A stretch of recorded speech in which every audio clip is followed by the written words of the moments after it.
The Mafia Boss tore the curvy maid's worn coat apart, then ordered, "Bring the best tailor now." Hello everyone, where are you watching from today? Drop your city or country in the comments below. Thank you very much. Now, let us go back to our main character. Everyone in the ballroom thought the Mafia Boss had finally lost his temper. They were wrong. Crystal chandeliers scattered warm light across polished marble as servers moved silently between guests dressed in designer gowns and tailored tuxedos. Abigail Parker kept her eyes lowered, carefully balancing a silver tray filled with sparkling water, hoping to disappear into the elegant background the way she always did. At 27, she had learned that invisible people rarely became targets. Her oversized charcoal coat, faded around the sleeves and stitched together so many times that the seams no longer matched, hung loosely over her curvy frame despite the warmth inside the Moretti estate. The coat looked painfully out of place among diamonds and silk, but she never took it off. It was the only one she owned. Tonight, every important name in New York seemed gathered beneath one roof. Politicians laughed with business leaders while private security watched every entrance without appearing to. At the center of the room stood Luca Moretti. Tall, broad-shouldered, calm beyond reason. His black suit fit perfectly against the powerful frame marked by intricate tattoos climbing from his collar to his jaw and disappearing beneath crisp sleeves. He barely spoke, yet conversations quieted whenever he shifted his attention. His reputation entered rooms before he did, but Abigail noticed something different. He watched people instead of demanding they watch him. She was trying to avoid a young guest racing backward without looking when the boy bumped her elbow. The tray tilted. 3 glasses slid across polished silver before icy water splashed across Luca's jacket. The music seemed to stop. Hundreds of eyes snapped toward Abigail. Someone whispered, "She's finished." Her face turned bright red. I'm so sorry." She reached for a linen napkin with trembling fingers, accidentally dropping it before quickly bending to pick it up, only to bump her forehead against the edge of the serving cart. A few restrained laughs floated through the room. Abigail forced an embarrassed smile even as her cheeks burned. "I'm really making this worse," she muttered to herself. Luca didn't answer. He simply looked at her for several long seconds. His gaze settled not on the spilled water, but on the threadbare coat clinging to her shoulders. Slowly, he stepped closer. His security team instinctively moved, but he lifted one finger and they stopped. Every guest held their breath. Abigail's heartbeat pounded inside her ears. Without raising his voice, Luca reached toward the front of her old coat. His fingers caught the worn fabric near a seam already stretched beyond repair. One steady pull was enough. The brittle stitching gave way with a soft ripping sound that echoed far louder than it should have in the silent ballroom. Gasps swept through the crowd. Abigail froze, clutching the edges together in stunned confusion, certain she had just lost the only thing protecting her dignity. A socialite near the orchestra hid a satisfied smile. Another guest quietly shook his head as though witnessing a lesson in power. Abigail couldn't even find words. She stared at the torn fabric with glassy eyes, fighting desperately to keep them from filling. Luca looked at the damaged lining for only a heartbeat. Hidden inside, beneath layers of patched cloth, were faint rusty stains and dozens of careful hand repairs made with different colors of thread.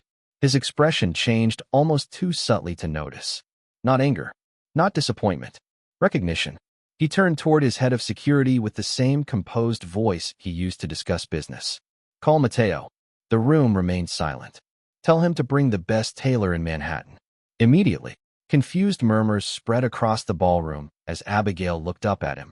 Unable to understand why the man everyone feared was staring at a coat no one else had bothered to see. Then Luca spoke one sentence so quietly that only those nearest could hear. "No one should have to keep wearing something that has been falling apart for years."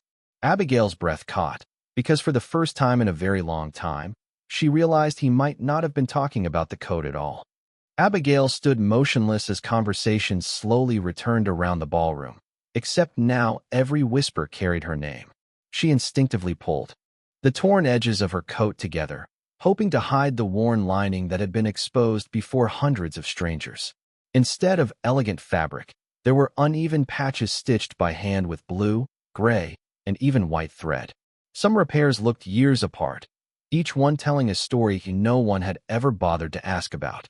She wished the marble floor would simply open beneath her feet. Miss Parker. The gentle voice belonged to Eleanor, the elderly housekeeper who had managed the Moretti estate for nearly 30 years. Come with me. Abigail nodded without speaking. She expected to be escorted to the staff entrance, handed her final paycheck, and quietly disappear before sunrise. That was how people like her usually left places like this. Instead, Eleanor guided her upstairs to a private sitting room overlooking Central Park, where a fire crackled softly despite the mild spring evening. A warm blanket rested across one chair, and a cup of chamomile tea waited on the small table beside it. None of it made sense. 10 minutes later, another knock came at the door. A cheerful man carrying 3 leather garment cases entered with surprising energy. His silver hair was perfectly combed, and a measuring tape hung around his neck like a favorite necklace. Matteo Ricci, he announced with a broad smile. I was told the most important client of my week was waiting for me. Abigail blinked. I think there has been a mistake. Matteo laughed kindly. My dear, Luca Moretti has never made a mistake about a fitting appointment. Before she could answer, he carefully accepted the torn coat from Eleanor. Instead of reacting with disgust, he examined every inch with unusual concentration. His smile slowly disappeared. His fingertips followed each handmade repair, pausing over tiny stitches that had clearly been sewn by someone with little experience but endless determination. One sleeve had been reinforced with fabric cut from what looked like an old flannel shirt. The inside pocket had been rebuilt using faded denim. Matteo quietly turned the coat over again and again without saying a word. Finally, he looked toward Abigail. Who repaired this? She lowered her eyes. I did. All of it. She nodded once. Whenever it ripped. Matteo ran his thumb across another careful patch. You did not sew these because you enjoyed sewing. Abigail managed a small smile that barely reached her eyes. No, sir. I sewed them because buying another coat always had to wait until next month. Silence filled the room, but it felt different from the silence downstairs. It carried understanding instead of judgment. Matteo folded the coat with remarkable care, almost as though it belonged in a museum instead of a trash bin. This is not just an old garment, he said quietly. This is survival stitched together one evening at a time. At that exact moment, Luca entered without ceremony. His suit jacket had already been replaced, and no trace of the earlier accident remained except the thoughtful look in his eyes. Matteo handed him the folded coat without speaking. Luca examined the inside lining himself. His fingers paused over a dark reddish stain hidden beneath one patch that had obviously been covered on purpose. He did not ask about it. Not yet. Instead, he looked toward Matteo. Make her something that fits her, not someone else's idea of her. Matteo smiled. I already know exactly where to begin. Abigail opened her mouth to protest. Mr. Moretti, I cannot possibly afford. Luca interrupted gently. No one mentioned a bill. Before she could object again, his phone vibrated once. He glanced at the screen, and the calm confidence in his expression faded almost imperceptibly. The message contained only 7 words. We found another employee wearing the same repairs. Abigail barely slept that night. The guest suite felt larger than the apartment she shared with her father, yet comfort only made her more uneasy. Every time she closed her eyes, she heard the quiet sound of worn fabric giving way beneath Luca's hand, followed by the stunned silence that had swept across the ballroom. She sat near the window as dawn painted Manhattan in pale gold, carefully wrapping herself in the soft robe Eleanor had insisted she borrow. It felt strange wearing something without loose threads. Downstairs, the mansion had already returned to its precise rhythm.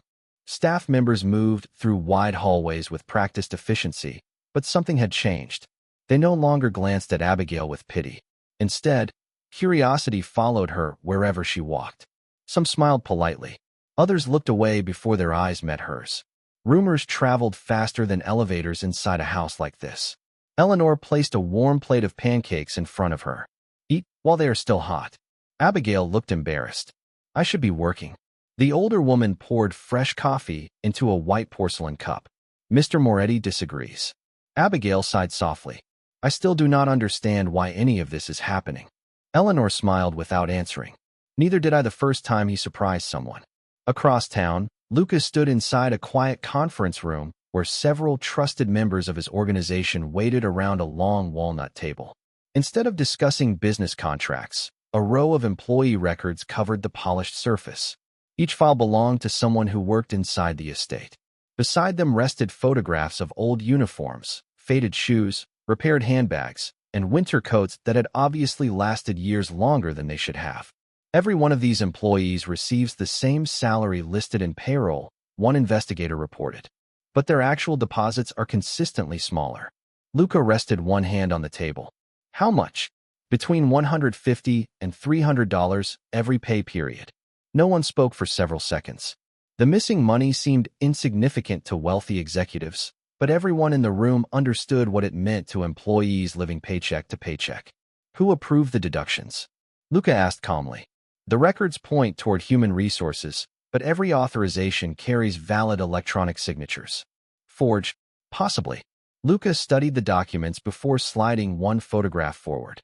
It showed another housekeeper wearing a heavily patched coat remarkably similar to Abigail's. Different color, different fabric, the same careful repairs. This is not coincidence, he said quietly. Someone expected them to stay invisible. Meanwhile, Abigail insisted on visiting her father before another. Fitting could be arranged. She borrowed one of Eleanor's simple sweaters and took the subway to Queens, carrying a grocery bag filled with fresh fruit and medicine. Her father greeted her with the same tired smile that had comforted her since childhood. He noticed the missing coat immediately. Did you finally replace it? Abigail hesitated, then laughed awkwardly. Not exactly. She carefully avoided telling him the full story, afraid he would blame himself. While preparing soup in the tiny kitchen, she accidentally dropped an entire container of carrots onto the floor. They rolled in every direction. Her father chuckled as she chased them around the apartment. You have always been able to turn vegetables into an adventure. Abigail laughed with him until the worry briefly disappeared from her face. Neither of them noticed the luxury sedan parked quietly across the street. Inside, Evelyn Graves watched the apartment through lightly tinted windows. She studied the photographs her assistant had collected overnight, including one of Abigail standing beside Luca in the ballroom. Evelyn slowly closed the folder and smiled with measured confidence. Interesting, she murmured. He finally noticed someone I wanted the world to overlook. Then she picked up her phone and gave a single instruction. Purchase every independent tailoring shop within 5 miles of the Moretti estate before sunset. The following afternoon, sunlight spilled across rows of fine Italian fabrics inside Matteo Ricci's private studio, where shelves displayed every imaginable color, texture, and pattern. Abigail hesitated just inside the doorway, afraid to step farther onto the polished hardwood floor. Everything looked far too expensive for someone who spent weeks comparing grocery prices before buying fresh fruit.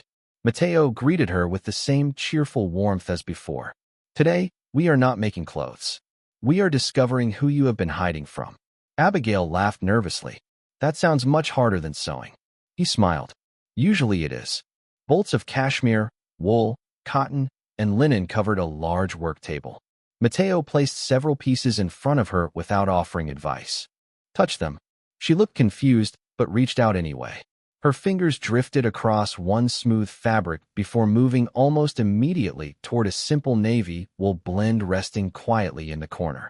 She paused there without realizing it, gently brushing the material twice before pulling her hand away. Matteo noticed everything. He said nothing. A few minutes later, Luca entered the studio after finishing a morning of meetings. He remained near the doorway instead of interrupting. Abigail never realized he was watching as she wandered carefully between shelves, smiling whenever she found practical fabrics instead of luxurious ones.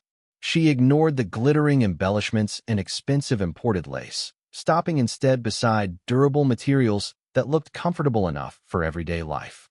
Luca quietly asked Matteo, which one did she choose first? Matteo answered without taking his eyes off Abigail. Not the most expensive, the one that felt like home. Luca gave a thoughtful nod before walking toward another display. He picked up a deep forest green fabric and studied it under the afternoon light. Would she wear this? Matteo shook his head gently. You are choosing what impresses you. She chooses what comforts her. Luca looked at the fabric once more before placing it back. There was no embarrassment in the small mistake, only curiosity. He watched Abigail again, this time paying closer attention to the quiet decisions she made without words. Moments later, Mateo asked Abigail to step onto the fitting platform. She obeyed, then immediately lost her balance after catching her shoe on the edge of the small wooden stand. With a startled squeak, she windmilled both arms before landing safely against a rack filled with unfinished jackets. Several measuring tapes floated down around her like colorful ribbons. She covered her face, laughing at herself before anyone else could. I promise I am usually only this graceful on weekdays. Even Luca's reserved expression softened into the faintest hint of amusement. It lasted barely a second, but Mateo noticed it immediately. There it is, the tailor whispered to himself. As measurements continued, one of Luca's trusted investigators entered carrying a sealed folder. He waited until Abigail disappeared behind a changing screen before speaking. We traced the payroll deductions. Luca accepted the folder, and the money never disappeared. Luca opened the documents, scanning pages of financial transfers that formed an intricate web through several shell companies before ending at a single parent corporation. His eyes settled on the final signature authorizing every acquisition. Evelyn Graves. At nearly the same moment, Mateo's assistant rushed in holding a tablet. His cheerful face had turned pale. Sir, every independent tailoring shop we work with has just been purchased. Every appointment for the next 6 months has been canceled. Mateo slowly lowered his measuring tape. Abigail stepped out wearing only a temporary fitting garment, completely unaware of the conversation unfolding across the room. She smiled hopefully and asked, "Is something wrong?" Luca closed the folder with calm precision before meeting her eyes. Someone has decided that no one in this city is allowed to make your clothes. For the first time, Abigail realized this had never been about a single coat. Abigail stared at Luca, certain she had misunderstood him. "No one is allowed to make my clothes," she repeated quietly. Mateo let out a slow breath before closing one of his fabric books. "Every independent tailor I have trusted for years received the same offer this morning. Sell immediately or lose future business with Graves Luxury Group. Every one of them accepted." Abigail shook her head. "Why would anyone do that because of me?" No one answered right away because none of them wanted to admit the truth sounded unreasonable. Luca finally spoke with the same steady voice that never seemed rushed. "Because someone believes keeping you embarrassed serves a purpose." Abigail looked down at the temporary fitting garment and wrapped her arms around herself. "I am just a maid." Luca met her eyes without hesitation. "No, you are someone another person is spending millions of dollars trying to control. That makes you important whether you asked for it or not." Mateo suddenly snapped his fingers. "Enough worrying. I own this studio. I am not selling." He walked toward an old storage room at the back of the building and disappeared behind a wooden door. A few moments later, he returned carrying a dusty sewing machine that looked decades old. He smiled proudly. "This belonged to my grandmother. It still works beautifully. If every modern shop closes its doors, then we simply become an old-fashioned workshop." Abigail smiled for the first time since arriving. "You really would do that?" "My dear," Mateo replied, "good tailoring has survived wars, recessions, and terrible fashion trends. I think it can survive one stubborn billionaire." Even Luca allowed himself a brief smile before rolling up his sleeves. "What do you need?" Mateo pointed towards several heavy fabric rolls stacked against the wall. "Help me move those." Luca lifted 2 at once as though they weighed almost nothing. Abigail hurried to help, determined to contribute, but she grabbed the smallest roll without noticing it had been balanced on another. The moment she tugged, 3 more rolled across the floor like oversized bowling balls. One gently bumped Luca's polished shoes before continuing straight toward Mateo, who caught it at the last second with surprising agility. Abigail covered her face with both hands. "I cannot even rescue fabric correctly." Mateo laughed so hard he had to lean against the cutting table. Luca looked at the scattered rolls before quietly kneeling to gather them. "They seem determined to meet you," he said. Abigail blinked, then laughed despite herself. The sound filled the studio with an easy warmth that had been missing all afternoon. For a few precious minutes, the tension lifted. Mateo measured fabric while Abigail sorted buttons into tiny glass jars, accidentally mixing silver and pearl until she noticed and groaned dramatically. Luca silently separated them again without teasing her. Their hands brushed for the briefest moment over the table. Neither spoke. Neither moved away immediately. The peaceful rhythm ended when one of Luca's investigators entered carrying a sealed envelope with no return address. Inside was a single swatch of dark navy wool, identical to the one Abigail had instinctively chosen earlier that day. Folded around it was a handwritten note. The message contained only one sentence. She can wear anything she wants, but she will never escape what she already is. Abigail's smile slowly faded as she read the words. Luca folded the note once, slipped it into his jacket pocket, and looked out the studio window toward the Manhattan skyline. His expression remained composed, but his next instruction came without the slightest trace of hesitation. Find out who knew which fabric she touched first. We have a witness hiding in plain sight.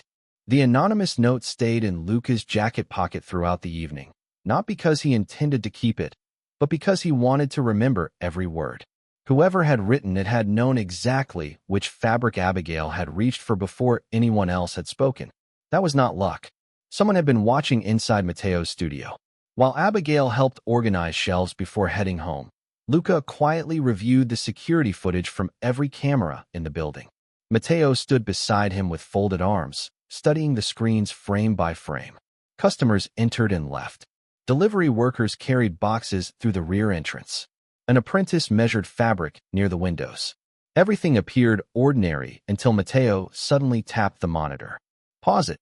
The image froze on a young assistant sweeping loose threads from the floor. Nothing unusual at first glance. Then Matteo noticed the reflection in the polished brass cabinet behind him. The assistant was not looking at his work. His eyes remained fixed on Abigail every time she moved. More importantly, his phone rested inside the dustpan, its camera barely visible through a small opening. Luca quietly enlarged the reflection. The angle pointed directly toward the fitting platform. He recorded everything, Matteo said softly. Luca nodded once, but he was not recording for himself. Less than an hour later, investigators confirmed the assistant had resigned by email only 20 minutes earlier. His apartment had already been emptied, and every employment record listed by his staffing agency led to temporary assignments inside companies recently acquired by Graves Luxury Group. He had never been a Tailor's assistant. He had been an observer from the beginning. Meanwhile, Abigail rode the subway back to Queens carrying a small paper bag Matteo insisted she take home. Inside were fabric samples, colorful buttons, and a beginner's sewing journal. She smiled every time she peeked inside the bag, feeling unexpectedly excited despite everything that had happened. At home, her father sat by the living room window repairing an old radio that rarely worked the same way twice. "Did the famous Tailor teach you anything?" he asked with a grin. Abigail laughed. "Mostly that I trip over expensive things just as easily as cheap ones." Her father chuckled so hard he accidentally dropped a tiny screw onto the carpet. Both of them spent several minutes searching for it until Abigail finally found it stuck to the cuff of her sock. She held it up proudly like buried treasure. "Success," she declared, making them both laugh again. The warmth of the moment lingered until she unfolded the sewing journal. A small handwritten note slipped onto the table. It had not been there before. In elegant cursive, Matteo had written, "Beautiful clothes begin with someone who believes they deserve them." Abigail quietly traced the sentence with her fingertip before closing the notebook. Across Manhattan, Evelyn Graves stood inside the executive floor of her fashion headquarters, watching city lights stretch beyond the glass walls of her office.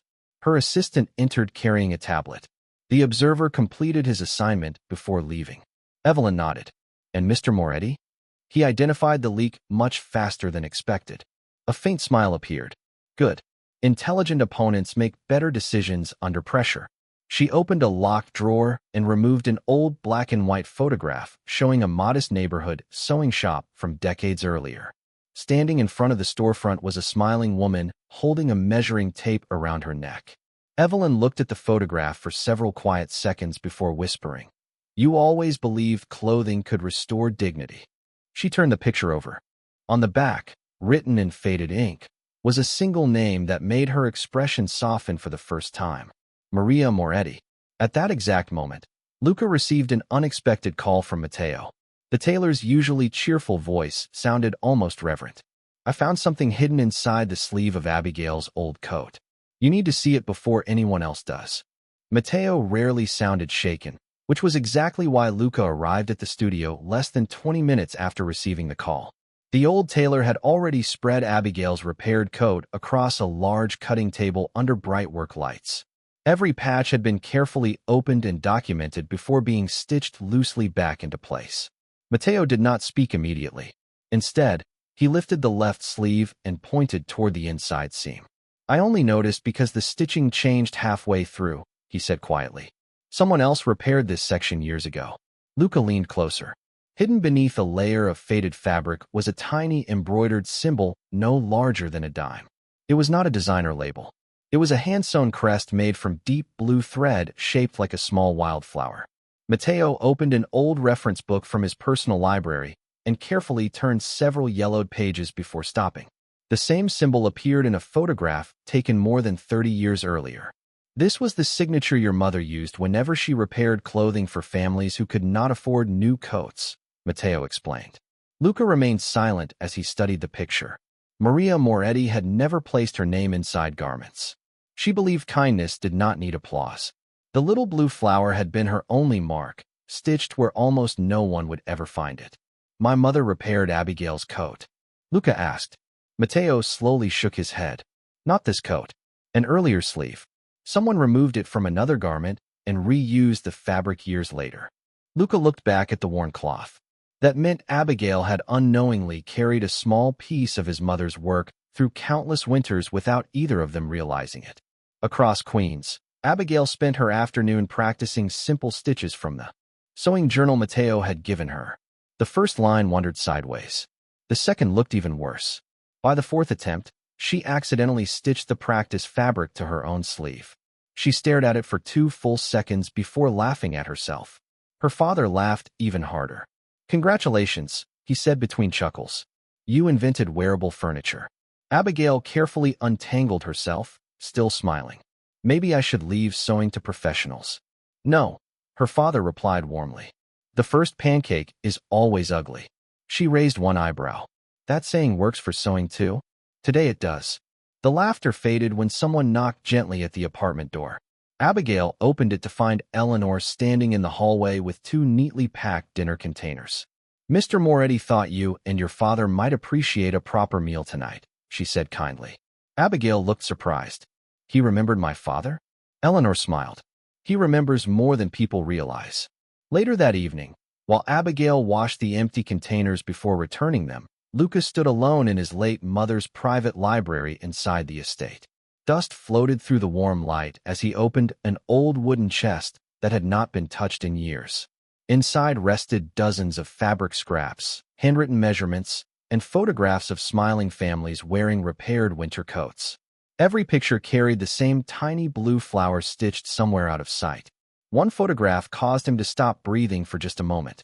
A much younger man stood beside Maria Moretti outside her neighborhood sewing shop.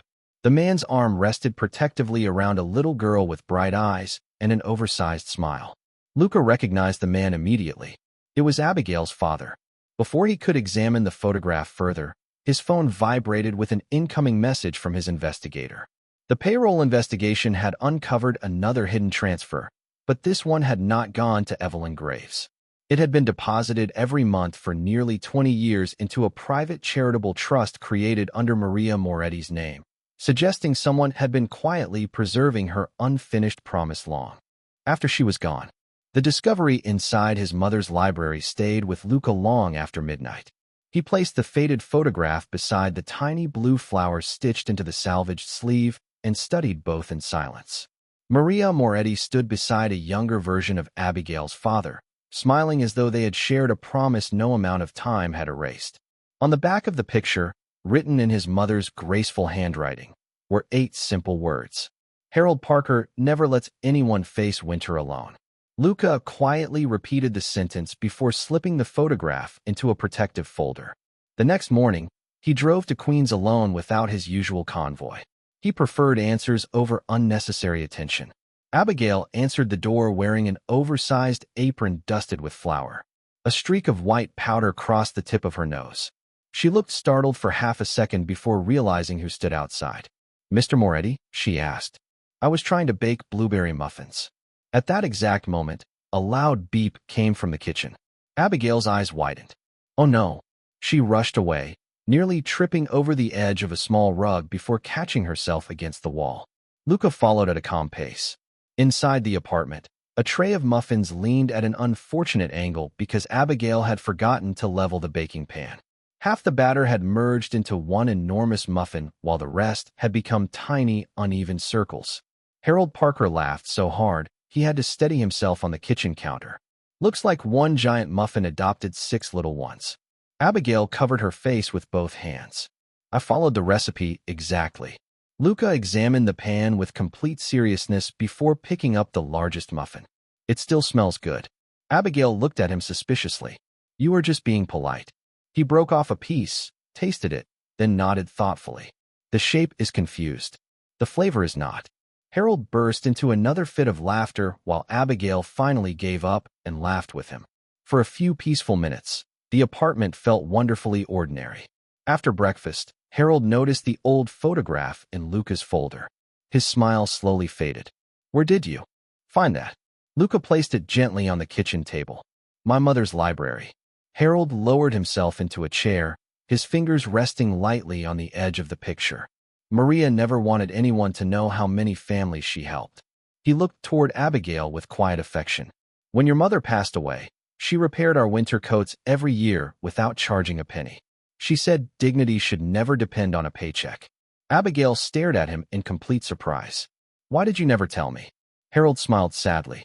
Because kindness is not supposed to become a debt. Luca listened without interrupting. The pieces were beginning to fit together in ways he had never expected. Before anyone could say another word, someone slipped an envelope beneath the apartment door. Abigail picked it up, expecting another utility bill. Instead, she unfolded a cream-colored invitation embossed with elegant gold lettering. It announced the grand reopening of Graves' house, the most prestigious fashion flagship in Manhattan, and Abigail Parker was listed by name as the guest of honor. Confused, she looked at Luca. I have never met Evelyn Graves. Luca accepted the invitation and turned it over. Written across the back in neat handwriting was another message. Bring the coat that carries Maria Moretti's flower. It belongs to someone else.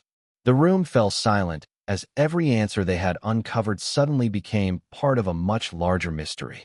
The invitation remained on the kitchen table long after the conversation had ended, as though none of them wanted to touch it again. Abigail looked from the elegant gold lettering to Luca's thoughtful expression, trying to understand why someone she had never met seemed to know so much about a coat she had spent years trying to keep together. Harold slowly folded his hands. If Evelyn Graves knows about Maria's stitching, then she knows a part of history that almost no one else remembers. Luca picked up the invitation and slipped it into his inside pocket. Then we will hear what she wants. Abigail frowned. You make it sound simple. A faint smile crossed his face. Simple and easy are rarely the same thing. 2 evenings later, Graves' house reopened beneath a skyline glowing with thousands of city lights. Television crews lined the sidewalk while photographers captured celebrities arriving in custom gowns and perfectly tailored suits. Inside, every display celebrated elegance, craftsmanship, and exclusivity. Abigail felt completely out of place as she stepped through the entrance wearing the unfinished navy wool coat Matteo had worked on day and night. It was beautiful without being extravagant, comfortable without hiding who she was. Matteo had insisted on one final detail before she left. Hidden inside the cuff was a tiny blue flower stitched with careful hands. Some traditions deserve another generation, he had said with a warm smile. Guests turned to watch as Luca entered beside Abigail, instead of walking ahead of her. Cameras flashed across the marble foyer. Reporters immediately began whispering questions to one another. No official announcement had ever linked the famously private Moretti with a quiet housemaid from Queens. Yet there they stood, speaking naturally as though neither noticed the attention surrounding them. Abigail leaned closer and whispered, I think every camera in Manhattan is pointed at us. Luca glanced toward the photographers before looking back at her. Then smile if you feel like smiling. If not, they can photograph patients instead. She laughed softly despite her nerves, and several cameras captured the unexpected moment. Across the room, Evelyn Graves watched from the grand staircase. She wore a deep burgundy suit with understated elegance, projecting confidence rather than extravagance. When she finally approached, her smile carried genuine warmth mixed with something much harder to define. "Mr. Moretti," she said politely before turning toward Abigail. "Miss Parker, thank you for accepting my invitation." Abigail searched her face for hostility but found only calm curiosity. Evelyn's eyes settled on the tiny blue flower embroidered inside the cuff as Abigail adjusted her sleeve. For just a heartbeat, emotion flickered across Evelyn's expression before disappearing. "You kept it," she murmured almost to herself. Luca noticed. "You have seen that stitch before." Evelyn nodded slowly. "More times than you can imagine." She guided them toward a quiet gallery at the back of the building where dozens of framed photographs lined the walls. They were not advertisements or fashion campaigns. They showed ordinary families wearing repaired coats, patched sweaters, and carefully restored dresses. In the center of the collection hung an enlarged photograph of Maria Moretti standing beside a younger woman holding a measuring tape. Evelyn looked at the portrait with unmistakable respect. "That was my mother," she said softly. Abigail stared at the picture in disbelief. Luca remained completely still. Evelyn folded her hands before continuing. "The world believes our families built rival legacies. The truth is far more complicated. Before either of us inherited anything, our mothers shared the same sewing table. Before either of them could respond, the lights dimmed for the evening presentation. A giant screen illuminated above the stage, and instead of unveiling a new fashion collection, the first image that appeared was Abigail's old patched coat displayed before every guest in the room. The enormous screen filled every corner of the grand showroom with the image of Abigail's weathered coat. Guests who had admired priceless evening gowns only moments earlier now found themselves staring at uneven patches, faded sleeves, and careful hand stitching. Quiet conversations faded into complete silence. Abigail instinctively reached for the cuff of her new navy coat, uncertain whether to feel embarrassed or confused. Evelyn stood beneath the screen without a microphone, yet her voice carried naturally through the room. "Most people see damaged fabric," she said. "My mother saw people refusing to surrender their dignity." Another photograph appeared beside the coat. Maria Moretti and Evelyn's mother stood shoulder to shoulder inside a tiny neighborhood sewing shop, both smiling as they measured a child's winter jacket. A handwritten sign above the workbench read, "Repairs first. Pride always." Lucas studied the image carefully. It was the first time he had ever seen his mother looking so relaxed outside family photographs. Evelyn continued, "Long before luxury labels became famous, our mothers believed one simple truth. Clothing should never decide whether someone deserves respect." Guests listened with growing curiosity. Fashion editors lowered their phones. Even the photographers stopped moving. Abigail looked toward Luca. "Then why has all of this been happening?" she whispered. Evelyn answered before he could. "Because promises can disappear after the people who made them are gone." She motioned toward another display case.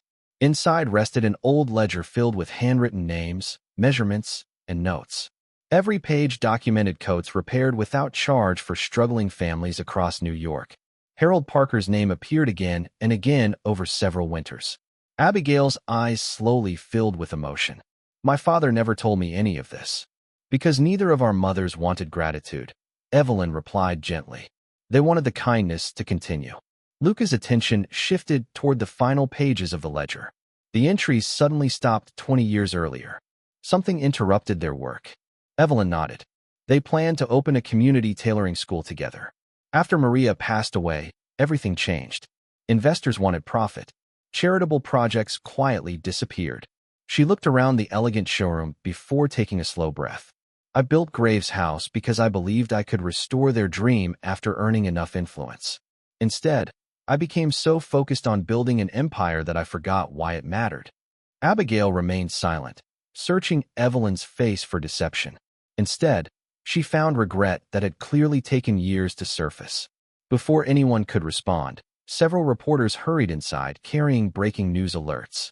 Financial headlines flashed across their phones. Graves Luxury Group had completed the purchase of nearly every independent tailoring business in Manhattan. Confused murmurs spread through the audience. One journalist called out, "Ms. Graves, are you creating a monopoly?" Evelyn did not deny it. "Yes." The room stiffened. Then she calmly added, "Because tomorrow morning every one of those shops will reopen under a different Business model. She pressed a small remote. A new image appeared across the giant screen. Free community tailoring centers. Repairs. Alterations. Job training. No charge for families in need. Audible gasps echoed throughout the hall. Abigail looked at the proposal in disbelief. Luca remained thoughtful, but for the first time since meeting Evelyn, the guarded distance in his eyes softened. The mystery had not been about destroying dignity. It had been about protecting an unfinished promise in the most misguided way imaginable. Just as applause began spreading through the crowd, Luca's phone vibrated. His investigator had uncovered one final document hidden inside the charitable trust created under Maria Moretti's name. It was addressed jointly to Luca Moretti and Abigail Parker, even though it had been written decades before either of them knew each other. Long after the audience had left Graves' house, the applause still echoed quietly in Abigail's memory. She sat beside Luca inside the peaceful library of the Moretti estate, while a single sealed envelope rested between them on an antique wooden desk. The paper had yellowed with age, but the elegant handwriting remained remarkably clear. Matteo adjusted his glasses before carefully breaking the old wax seal. "This letter was filed with the charitable trust 21 years ago," he said softly. "It was never delivered because the trust required two names that did not yet belong together." Abigail looked puzzled. "How could anyone write to us before we even met?" Matteo unfolded the pages with extraordinary care. Perhaps they were not writing to two people. Perhaps they were writing to two futures. The room became perfectly still as he began reading aloud. "If this letter is ever opened, it means our children have finally discovered each other through kindness instead of circumstance. If that has happened, then please finish what we could not." Luca lowered his eyes. He immediately recognized his mother's voice in every sentence. The letter explained that Maria Moretti and Evelyn's mother had dreamed of opening neighborhood sewing houses where anyone could repair clothing with dignity instead of shame. Harold Parker had volunteered every weekend, fixing broken shelves, painting walls, and delivering repaired coats across New York without accepting a single dollar. Their dream had never belonged to one family. It had belonged to everyone willing to help another person stand a little taller. Abigail quietly wiped away a tear before anyone noticed. "My father really never told me." Luca looked toward her with gentle understanding. "Neither did my mother." Matteo continued reading. Near the end, one sentence had been underlined twice. "Never mistake expensive clothing for dignity. One can be purchased. The other must always be protected." Silence settled naturally, not from discomfort, but from gratitude. Abigail reached toward the old letter, but her sleeve caught the edge of a nearby teacup. She gasped as it tipped sideways. Luca calmly caught the cup before a single drop spilled across the document. Abigail stared at him for a moment before laughing at herself. "One day I am going to sit in a room without almost causing a small disaster." Matteo smiled warmly. "Please do not rush. It keeps the rest of us alert." Even Luca's quiet laugh escaped before he could stop it. Abigail noticed the rare sound and smiled without saying anything. Across the city, Evelyn stood alone inside the original neighborhood sewing shop that had recently been purchased back from a developer. Dust floated through the afternoon light as workers carefully removed old plywood covering the front windows. Beneath years of faded paint, another hand-painted sign slowly appeared. "Repairs first. Pride always." Evelyn rested one hand against the weathered wall, remembering childhood afternoons spent watching her mother and Maria work side by side. She whispered, "I finally brought us home." The following morning, Luca invited Abigail to accompany him to the empty building. As soon as she stepped inside, she paused near a cracked work table standing in the center of the room. "It feels familiar," she said softly, though she had never visited before. Harold smiled as he entered behind them carrying an old toolbox. "That is because you grew up wearing coats repaired in this very room." Abigail turned toward him in complete surprise.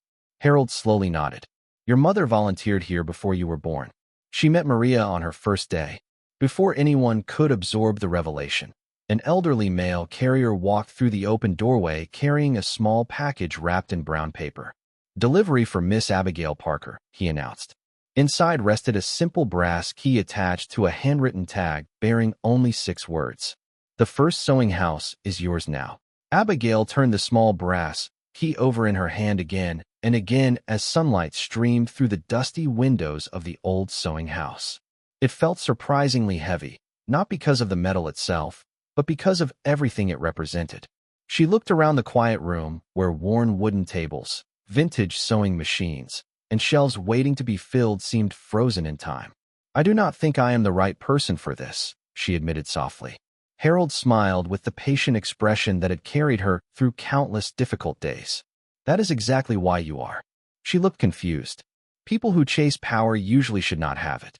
People who worry about doing a good job often do. Mateo clapped his hands together with cheerful determination. "Enough standing around. Every workshop begins with one stitch and one broom." Before anyone could volunteer, Abigail reached for an old broom leaning against the wall. The wooden handle immediately slipped from her hands, bounced against the floor, and gently knocked over a bucket filled with colorful buttons that scattered in every direction. She closed her eyes in dramatic surrender. "I have officially redecorated." Harold laughed while Mateo knelt to collect the buttons.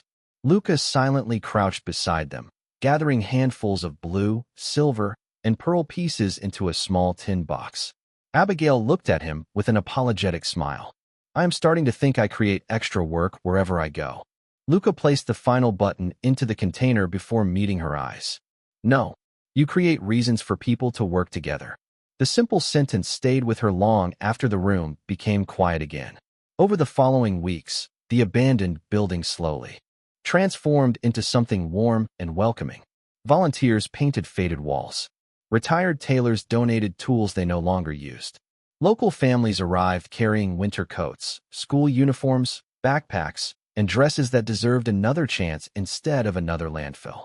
Evelyn kept her promise by reopening every tailoring shop she had purchased, each one connected to the same community program. Instead of competing against one another, experienced craftspeople trained students, repaired clothing, and taught practical skills free of charge to anyone who walked through the door. Luca rarely appeared during public events, preferring to support the project without drawing attention to himself. More than once, Abigail arrived early in the morning to find fresh lumber already stacked outside, broken lights mysteriously replaced, or new sewing machines quietly delivered overnight. No one claimed responsibility. They never needed to. One afternoon, Abigail finally completed the navy wool coat Mateo had begun months earlier. The stitching was not perfect. One pocket sat slightly higher than the other, and one sleeve required 2 attempts before she smiled with satisfaction. Mateo examined every seam with exaggerated seriousness before pretending to sigh. "Terrible." Abigail's face immediately fell. Then he broke into a broad grin. "Which means you are finally becoming a real tailor." Every good tailor remembers the first imperfect coat. Even Luca's eyes brightened as Abigail slipped it on. It fit comfortably without hiding who she was.